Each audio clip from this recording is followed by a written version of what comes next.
परवानगी नाकारली होती आम्ही, कारण याबाबत या अगोदर जिल्हाधिकारी साहेबांसोबत बैठक झालेली आहे. तरी सुद्धा शेतकऱ्यांनी हे पाऊल उचललं.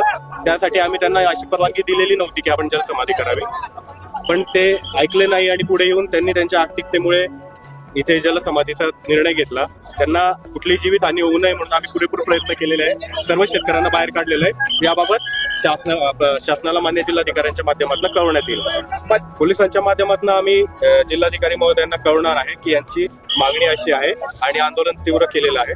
त्यानंतर मग जिल्हाधिकारी महोदय पुढील निर्णय घेतील. नाही, बरोबर आहे. आम्ही आमच्या परीने पूर्ण प्रयत्न करू शेतकऱ्यांना समजून सांगण्याचा आणि शेतकऱ्यांना त्यांच्या परावृत्त करण्याचा त्यांच्या आंदोलनापासून. परंतु ही बाब जी एक कायदेशीर प्रक्रियेची बाब आहे, याला जो वेळ लागतो तो वेळ लागणारच आहे. तरी शेतकऱ्यांनी सुद्धा या भावना समजून घ्यायच्या, प्रशासनाची बाजू समजून घ्यायला हवी की जो वेळ लागेल त्या वेळेनंतरच त्या गोष्टी त्यांना पाहिजे त्या मिळणार आहे.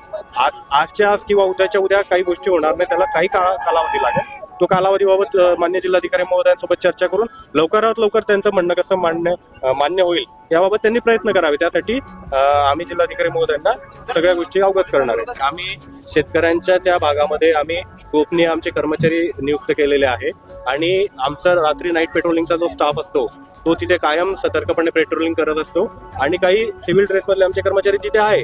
तर आम्ही त्याबाबत सतर्क आहोत आणि कारखानदारांकडनं किंवा कोणाकडनंही जे कोणी असे घटक आहे की जे शेतकऱ्यांना अटॅक करू शकतात अशी कुठली संभावना आम्ही ठेवलेली नाही.